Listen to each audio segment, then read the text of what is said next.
पड़ता। अभी बात होत रहल जे एकर उद्देश्य का बा, तो हमनी के अभी ले आपन आपन महादेव लेके घूमतानी। साहेब के महादेव के अपनी आवे के तनको मन में नहीं ख्याल, सोचो नहीं ख्याल। आपन आपन महादेव सुनला पर तने उठपटांग लागत हुई। आपन आपन महादेव हमनी के कैसन बड़े। हम तो इहो देखले मानी ए जी त खाली पानी पिए बात करे के टोकल गई हो। मंदिर में भीड़ रहेला तो लोग महादेव के सिक्का चला के मारेला, टन टन खम बाजेला। हमरा देखे के मौका मिलल बा। रो लोग इनके जे लोग मंदिर जात हुई भीड़ के समय में कोनो तिथि पर देखे के मौका मिलल। उहे महादेव साहेब के बारे का, उहे महादेव गुरु के काम करी है का, उहे हमरा रोवर के शिष्य बना के जन्म जन्म के जिम्मेवारी ली है का। जौले ले शिव ना हो जाए तौले ले हमनी के बाह ना छोड़ी है का ना, वो महादेव ना। तो हमनी के चलल वानी सन शिव के आपन गुरु बनावे। यानी सबसे पहले धरती पर जे बात कहल साहेब श्री हरिंद्र तो गुरु मान ले सबसे पहले। तो हमरा रउआ साहेब के महादेव के शिष्य बने के बाद आपन बनावे के जहां तक बात बा, आपन तो सबके बड़े, लेकिन आपन सही में हमारा आपन पुजास एक खातिर जौन रास्ता बा उ शिष्यता के रास्ता बा, वही रास्ता से जाए के पड़ी। तब वो हमरा रुआ के आपन बनाई है। जब आपन बना लिए तो आपन बढ़ ले बढ़ तो होत रहला उद्देश्य से। कभी कभी हम सोचे लागे नहीं, काल ना परसों भी गई लनी तो ये बात होत रहे। जब उद्देश्य के बारे में सोचल जाए न, जे जौन आयोजन होता कहीं भी जे चर्चा करके होता एक और उद्देश्य का बा, सोचला पर बुझाला यही धरती पर अइला के जे उद्देश्य बा। बहुत लोग कहल बड़े भाग मानुषकन पावा, सुर दुर्लभ मुनि ग्रंथन गावा। माने सारा ग्रंथ किताब देवी देवता ऋषि मुनि कहता जे बड़ा अनमोल बा मानव के देह। ई काहे खातिर? यही से सुनले मानी लोग माल गुरु के गुरु होले ना होले। यही से जे मानव के पास ही ये अधिकार बा जे वो गुरु मान सकेला, शिष्य बन सकेला। आई जीवन के उद्देश्य ही बा, यही खातिर धरती पर भेजल गई बानी। इतने ना जितना काम बा धरती के, कभी कभी हम सोचे लगे नहीं तो सब घूम फिर के बस कम टू द पॉइंट, सब घूम फिर के चल जाला सिरे के लगे। जैसा मान जन्म भइल तो वही खातिर जन्म भइल हम रुआ शिव के सानिध्य पा सकी, शिव के प्यारा हो सकी, शिव के हो जाए एक खातिर। अब शुरू से चली जन्म हो गई, जन्म हो गए लोकरा बाद कुछ दिन के बाद मान ली श्याम भैनी। ओकरा बाद सबसे बड़ा काम का होला हमनी के जीवन में? शादी ब्याह। शादी ब्याह काहे खातिर होला? अरे शादी ब्याह एक खातिर होला जे एक आदमी रोटी कमाई आ एक आदमी रोटी पकाई तो दोनों आदमी के लगे फुर्सत रही महादेव के हो जाएगी। अब पहला के जमाना बदल गई बा, लेकिन पहले से जे हमारा पूर्वज ऋषि मुनि के व्यवस्था रहे, यही खातिर ही विवाह संस्था के व्यवस्था है। जे दोनों के पास समय बची तो महादेव का और बड़ी, ईश्वर का और बड़ी। फिर नौकरी चाकरी काहे खातिर? भाई घर में रोटी के व्यवस्था रही तब तो महादेव याद पड़ी, अच्छा लगी। घर काहे के बनावे के हो? घर ऐसे बनावे के हो जे शीत ताप गर्मी जाड़ा बरसात आंधी तूफान से रक्षा रही। तो अब तो हम रउआ महादेव के बारे में सोचे। बाल बच्चा पैदा करो, काहे के पैदा करो? ऐसे जे मेरा शरीर थक जाई, ना रोटी कमाई के चिंता रही, ना रोटी पकावे के चिंता रही, सारा समय हमनी के महादेव के संगे रहल चाहिए। बस जन्म से लेके मृत्यु तक जे भी हमारा पूर्वज व्यवस्था बनावल, सबके उद्देश्य यह रहे जे हम रउआ फुल फ्लेजेड पूर्ण रूपेण महादेव के हो जाए। ओही खातिर चर्चो होला, ओही खातिर रउआ लोगी ने जी आई बानी भैया के द्वार पर, ओही खातिर हमहू आई बानी, जे भी आई। लेकिन हम रउआ तो बिसर गइल बानी।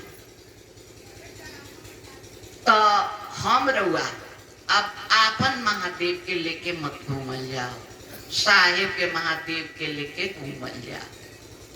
ऐसे जे साहेब के महादेव से रिश्ता बनावल आसान बा, बहुत आसान बा। अभी तो जान लेनी सन जे जीवन के उद्देश्य इहे बा जे हम रउआ साहेब के महादेव के हो जाए। अभी होई कैसे, का उपाय बा, कौन रास्ता बा? सबसे पहले देखिए चर्चा में जो हमने के आगे मिशन, हमरा एगो बात आई दिमाग में, जे दिमाग में का आई, अरे गुरु बतावे ले या साहेब बतावे ले, हमारा दिमाग तो खाली बेटा बेटी धन संपत्ति में घूमेला। तो जब भी कहीं चर्चा में जाए तो ये सोच के जाए जहाँ साहेब के लगे जाता नहीं। जब मन में सोचाई याद रही तो दोसर उमंग रही, आ सही में जहाँ जाए बुझाई जो हम अपना साहेब के लगे आई। पहला कदम एमे कोनो खर्चा नहीं लागे के, कोनो मेहनत नहीं लागे के, बस खाली इतना याद रहे जो हम अपना साहेब के लगे जाता। बात सही है बा? केकरा लगे आई बानी? के शुरू कई? हमारा भीड़ इकट्ठा करे के जड़ में के बा? तो साहेबे के लगे तो आई बानी। तो जब मन में रही नू तो हमेशा याद रही नू, ना भूख लागी ना प्यास लागी ना बतियावे के मन करी, अरे याद रही साहेब के लगे आई बानी। ये प्रैक्टिस से हो जाए, कोनो बहुत मुश्किल नहीं है, में कोनो हिसाब आ फार्मूला नहीं है, बस खाली सोच। तो जीवन के उद्देश्य इहे बा जे हम रउआ महादेव के हो जाए। हमारा मंजिल इहे बा, धरती पर भेजे के कारण माने मतलब इहे बा और कुछ बस। और जे कुछ भी जितना साधन बा, जैसे कहबे करनी शादी ब्याह घर बनाना बच्चा पैदा करना पढ़ाना लिखाना, जे कुछ भी बा उस सारा एक काम में सहायता करेला। यही से वो व्यवस्था हमारा पूर्वज बनावल। हमनी के का बा? हमनी के व्यवस्था के पूंजी बुझ गई बानी, बस मन वही में अटक गई बा। मन जौन बानी, मन के भी चारों बगल जे घूमता देखिए, हमरा बुझाला जे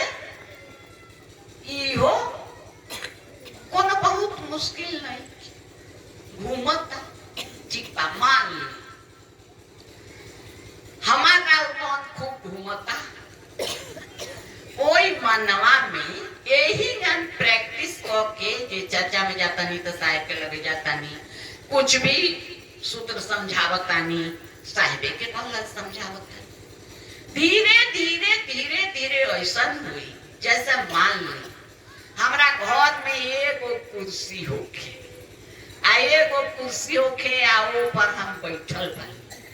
कोई अगर हमरा ले जाते पोस्ट वाला या जाता इज्जतदार या जाता उम्र दराज आदरणीय कोई आ जाओ, हम अपने आप के कहे के पड़ी हमरा के जे कुर्सी छोड़ो ना, ऑटोमेशन में कुर्सी छूट जाए।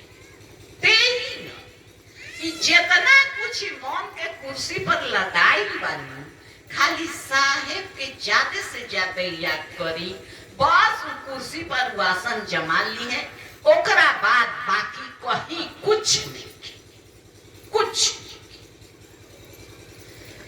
हमनी के जे 3 सूत्र मिलल बा, करता मिशन 3 सूत्र।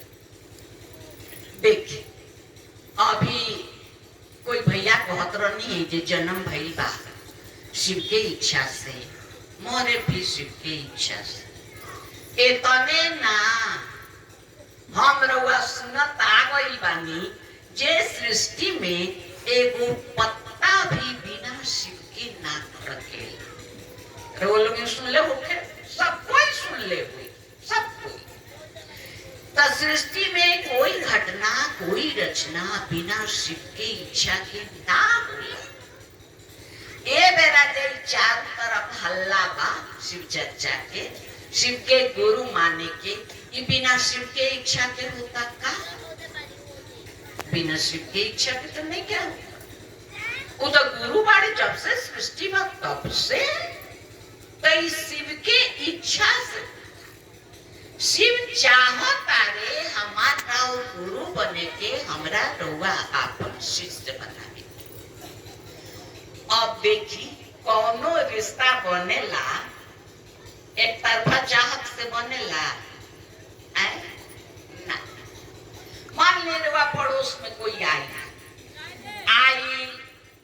रउआ आवत जात में वो आदमी मुस्की छोड़ता, प्रणाम करता, हाय हेलो समाचार पूछता, रउआ मुंह फेर के चल देता नहीं, रिश्ता बनी का ना बनी। अच्छा मान ली रउए ओकरा से हाय हेलो करता नहीं, हालचाल पूछता नहीं, और रउआ देख के अपन घर में घुस गई या मुंह घुमा ले, रिश्ता बनी का? रिश्ता तो दोनों तरफ से बने। शिव के इच्छा भइल बा हमरा रउआ से शिष्य या गुरु के रिश्ता लगावे। काहे खातिर? हमरा रउआ कल्याण खातिर, हम रउआ जे खातिर धरती पर आइल बानी ऊ काम हमरा रउआ संगे हो जाओ ए खातिर। तो शिव के तो इच्छा बा उतर गइले साहेब के रूप में, या साहेब के कहले कबीर साहेब कहत रहनी है। लोग कहते हैं मैंने शिव को गुरु माना, मैंने कहा शिव को गुरु माना। किसी ने मेरे मन में डाल दिया, मनवा दिया, तो मैं क्या करता? किसी ने माने, किसी ने माने, कोई श्मशान में तो कोई ना रहे। के मन में डाल दे हम, के मनवा दे हम? महादेव। तो जब साहेब कहतानी, लोग कहते हैं मैंने शिव को गुरु माना, मैंने कहा माना, किसी ने मनवा दिया, मेरे मन में डाल दिया, तो मैं क्या करता? माने शिव के इच्छा बा हमरा रउआ शिष्य बनावे के, हमारा इच्छा नहीं के, बिल्कुल नहीं के। हमनी के बस हुए कहनी है ना आपन आपन शिव। कोई के रोग ठीक हो गई, कोई के बेटा हो गई, कोई के नौकरी मिल गई, ओकरा खातिर शिव बड़े ठीक बा बाड़े। लेकिन ये नहीं के बुझात जे साहेब के शिव उहो कुली दे ले, शिष्य भी बनावे ले आ उहो कुली दे ले। तो बताई कौन में फायदा बा? साहेब के शिष्य हमार हो, अरे शिव हमार हो जा, शंकर हो जाए, आ हमनी के आपन आपन जौन रले है उ शिव भाई जे में फायदा रही उहे काम करे सन। तो साहेब के शिव तो सब कुछ दे ले। साहेब के शिव माने गुरु शिव, आ गुरु शिव के मतलब जन्म जन्म के ठेकेदारी, जन्म जन्म के जिम्मेवारी। कब तक? जब तक हम रउआ शिव ना हो जाए। हर गुरु अपना खानी अपना शिष्य के बनावे ले, तई जन्म जन्म के रिश्ता के बात होता। तो हमने के जे 3 सूत्र बा, ये 3 सूत्र का करेला? ये 3 सूत्र करत करत करत करत तो तनी मनी शिव अच्छा लागे के शुरू, अच्छा लागे के जब शुरू होले तो तभी अभी मन में ना दिला जे शिष्य बन जाए। तब हमनी के ई कहे के शुरू करे नी जे हमार गुरु शिव। अभी तो हमनी के हुए शिव यादे में। तो ई 3 सूत्रवा का करेला देखी, बहुत बहुत साधारण फंडा बा, जेकरा संगे कुछ देर रहल जाए तनी तनी नीमन लागे लगी। ज्यादा से ज्यादा समय मान ली ओकरा से बोलतानी, बतियावतानी, ओकरा संगे खात पियत बानी, घूमतानी, धीरे धीरे धीरे धीरे वो आदमी अच्छा लगे। ठीक ये फार्मूला ये में काम करे। ये गन हमनी के व्रत पूजा करत रहनी ऐसा, को मिनट मन शिव के पास रोबत रहे। कबे तो कोई नहीं है जे मन तो ऐसा बा जे सिक्का चला के उनका के मारत रहे। तो 3 सूत्र जितना देर करे निशान बहुत कुछ आई, सबके मंजिल दे रहे फटाफट कोई निशान। साहब कहने जे दिन भर में कम से कम 5 खेप सांस पर नमः शिवाय कर लेखे करो तू हमार भाई बहन ना। साहब कहने जे कम से कम 4 घंटा गुरु के संगे देखे रहो तो शिव शिष्य काहे के ओकरा हक नहीं। तो सब काहे खाते सबके मंजिल सब के इहे रहे जे हम रउआ कम से कम उस शिव के साथे रहे के, उनका लगे बैठे के धीरे धीरे आदत लगाई, प्रैक्टिस करी, समय बढ़ाई। यही खातिर मिलल। दया मांगतानी, दया मांगतानी तो उतना देर मन रहता शिव के पास। बहुत लोग के नहीं हो रहता, जैसे अभी चर्चा में मान ली प्यास लग गई या बतिया देखा वो कहनी ही ना जो हमनी के अभी आपन आपन शिव लेके घूमता। जबकि अभी तक जितना भी पूजा के विधि प्रविधि निकलल बा, हम बहुत गुरु लोग के लग से घूम घाम के आई बन।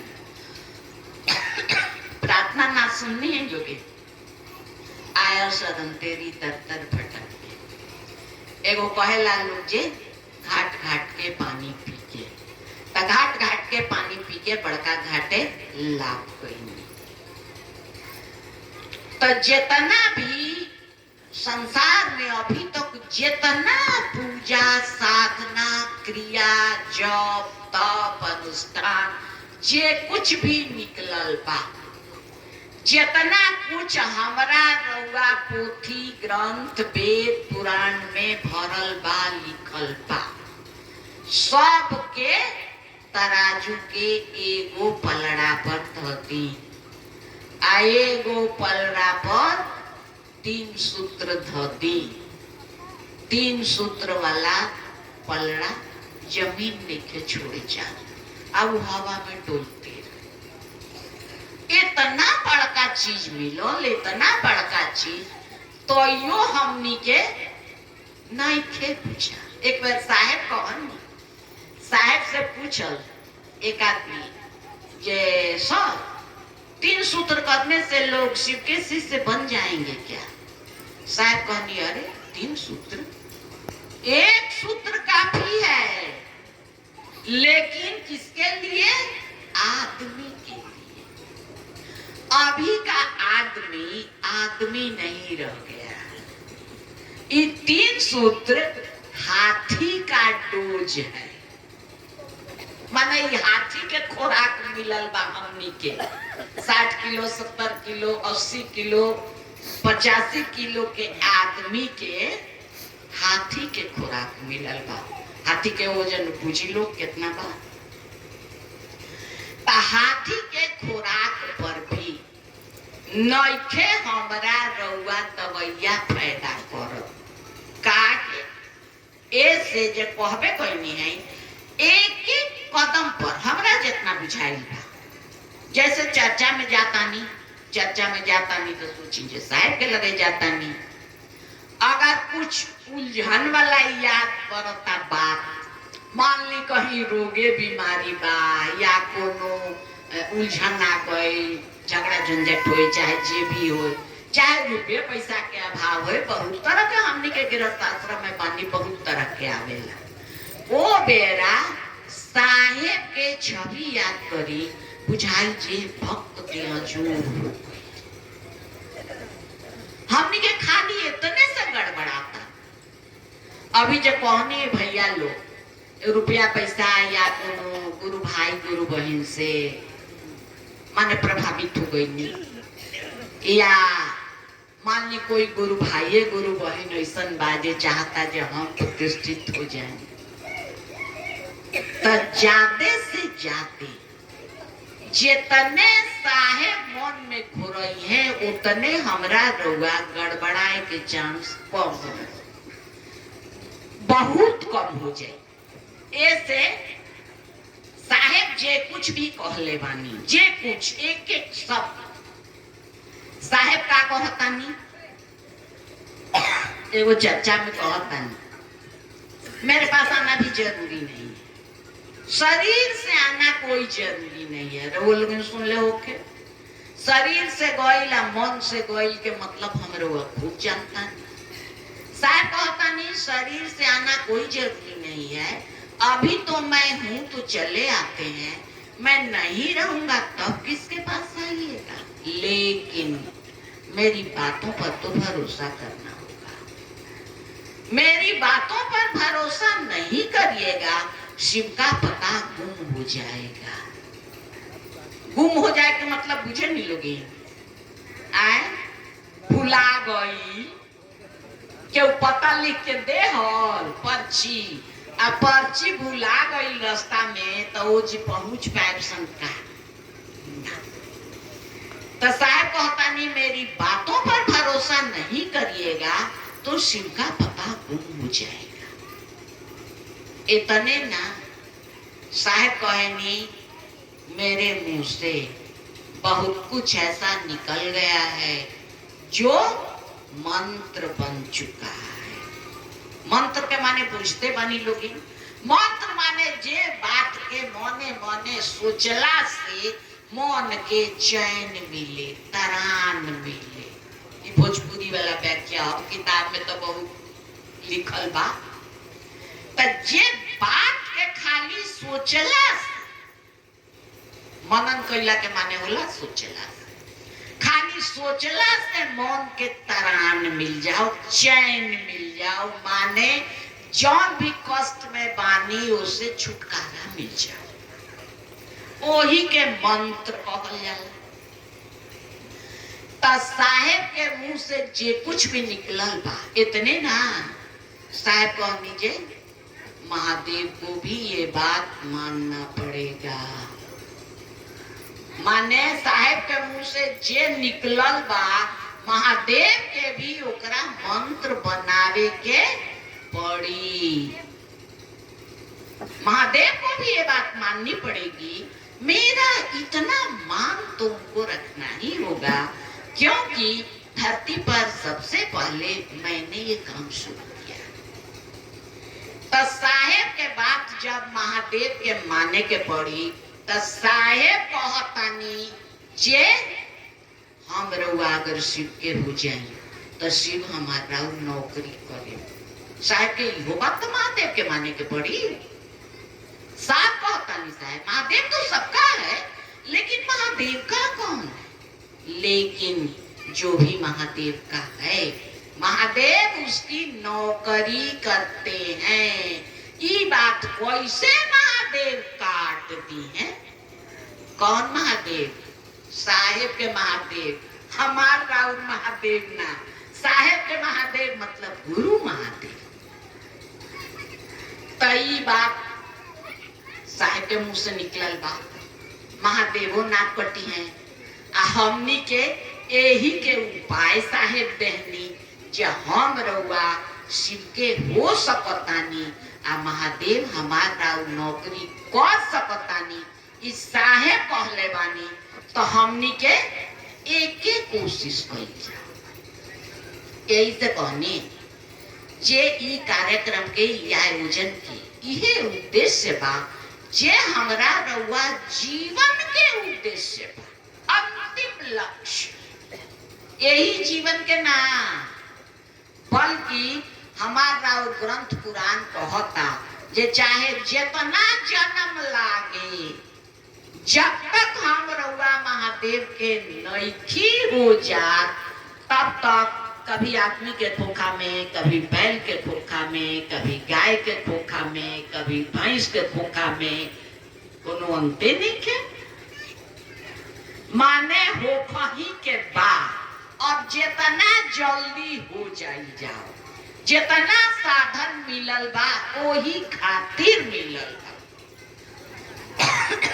बहुत हमनी के आसान उपाय मिलल बा। 3 सूत्र। पहला में दया मांगे। दया भी हमनी के मांगे निशन। तो दया मांगे निशन हमनी के खाली रुपये पैसा के बेईमानी ईमानदारी से जोड़े खाली अपने से गुरु भाई बहन जोड़ता वही के हमनी के गलत माने निशन। लेकिन ईमानदारी के बहुत कुछ मतलब होला। ईमानदारी के मतलब होला जैसे मान लो जे शादी ब्याह हो गई, शादी ब्याह हो गई, खूब सेवा करतानी, पति भी खूब सेवा करता रे जे पत्नी चाहता, पत्नी भी खूब सेवा करता रे जैसे, लेकिन मन कहीं अटकल बता ईमानदारी बाका। तो सबसे ज्यादा में हमनी के मन के चोरी करे सबसे ज्यादा। दया मांगे बैठनी, दया मांगतानी, दया मांगतानी आ मन में तनी लड़की से आन हो गई बिया, बढ़िया घर पर मिल जाये, बेटा बेरोजगार बा, नौकरी मिल जाये, पटीदार से केस मुकदमा लागल बा, बहुत बहुत तरह के समस्या हमनी के मन में घूमे लागे। साहे कही नहीं दया मांगे के बेरा, प्रणाम करे के बेरा कोई मांग चांग आवता तो ओकरा के झटकी घुस जाई मन में। ई हमरा रुआ बस में नहीं थे, बस में बा मन में तो कोनो गेट फाटक बाना, कोनो पहरेदार बाना, लेकिन पहरेदार बा। अरे साहेब 24 घंटा सुतत जागत हमनी के पहरा करे के तैयार बानी। महादेव के कहाँ देखले मानी सन? जब भी मन एने होने जाता साहेब के चौकीदार पहरेदार बनाई ना। साहेबे कहनी महादेव तो ना के कह ले जे दया मांगो, महादेव तो ना कह ले जे दया मांगे के बेरा कुछ मत मांगियो, उनके से कही। कहला पर धीरे धीरे धीरे धीरे झटकत झटकत आदत हो जाई तो दया मांगे के बेरा कुछो ना आई मन में, बल्कि ई मन में घूमत रही। ऐसा दया कर जे मन समझ जा जे तू हमार गुरु हो। काहे खातिर? अरे गुरु हो गए तो मतलब हम शिष्य हैं, हम शिष्य हैं ये कर मतलब जे जन्म जन्म के जिम्मेवारी ठेकेदारी तारा लेवे के बा। ई हम नहीं की कहत, सारा ऋषि मुनि ग्रंथ पुराण कह गई बा, तो महादेव कहाँ से उसे बचिए? ई तो गुरु के जिम्मेवारी बा। चर्चा दूसरा सूत्र। चर्चा हमनी के बुझन सन लोग बिटराई माइक लागी तबे हुई ना। इ तो ऐसन काम बा जे सुतले सुतले भी हो सकता। एकर मतलब ई ना जे पूछे लोग जो सुतले सुतले हो जाता तो कोइला के कौन काम बा। चर्चा के मतलब होला बातचीत। बातचीत माने समझावल।